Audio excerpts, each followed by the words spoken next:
questions. Yes, hi, Joanna. Hi, Craig. Hi. You know what? Excellent point. I actually, a friend of mine, he recently interviewed for Amazon for a senior position, and we had a long discussion. He literally went to a hotel room, to a business center, conference center, to set up almost a virtual broadcast studio to get in front of Amazon. And I thought, I said, well, hold on a second, that's pretty elaborate, but it worked.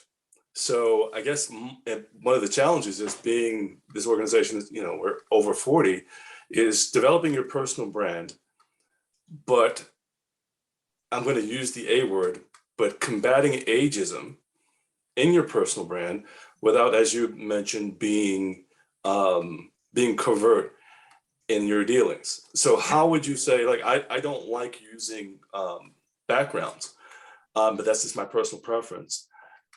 But I also realize that they can be very, very valuable. So do you have any suggestions? And then I guess this is another question on how do you present your best, put your best foot forward while using a background and also not fall into that ageism trap that can go along with presenting your brand virtually?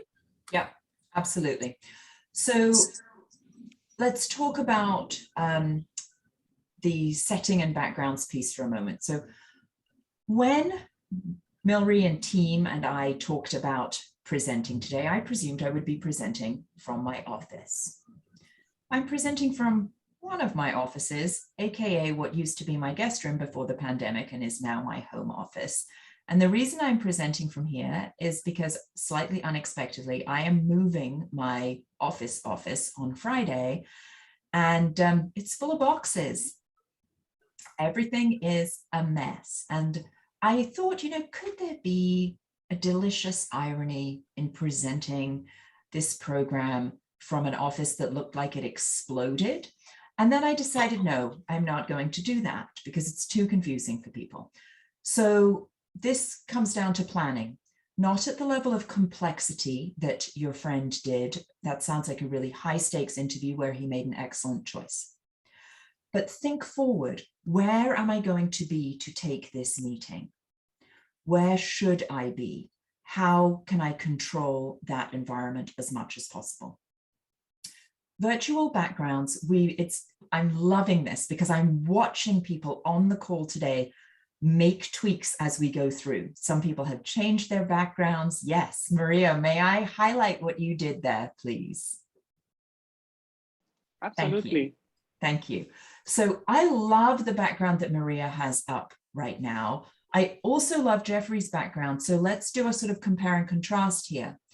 Maria's is super simple, graphically influenced, as it were, but very, very simple. It looks great with what she's wearing today. It's crisp.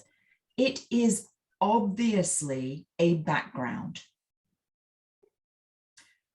And it is not distracting.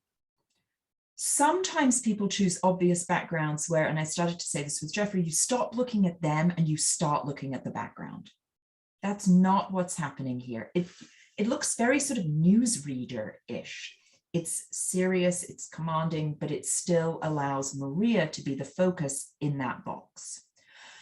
To address your sort of ageism point, I would suggest that some of the ways we accidentally fall into the ageism trap is by intentionally or accidentally cueing our age. I have a work friend who she loves her basement. And the reason she loves her basement is it is the cozy family space. Well, it is also now the home office. It is a knotty pine paneled basement filled with 40 years of family photographs. And that is where she does her Zoom calls. And so even if it hadn't occurred to me, because she looks great, she's smart, she's presented, she knows her craft, I would never look at her and think age, but I look at 40 years of family pictures, including her sort of dubious hair choices in the 70s, and it cues, wow, okay. So think about those questions. Think about professionalism is ageless, but personal stuff can get agey really quickly. Does that help, Craig? Yes, it does. That's a great help. Thank you very much. Of course. Jan put a question in about blurred backgrounds. Kirk has a blurred background up at the moment, and I think it's looking pretty good. Zoom blur has come a long way. The thing to be aware of with a blurred background, two things. As you move, things come in and out of blur. So Kirk, who I'm picking on a little because he and I see each other often on Monday mornings, he has a magical coffee cup. It comes into the universe and it goes out of the universe again. That's fine. As an audience member, it's fine. I'd be very careful about what's coming in and out and how you're moving, because sometimes parts of you can go in and out. It's also important to think about what the camera is looking for. If you blend into your background and then you blur your background, you will literally blend into your background. So make sure that you are popping a little more against that background.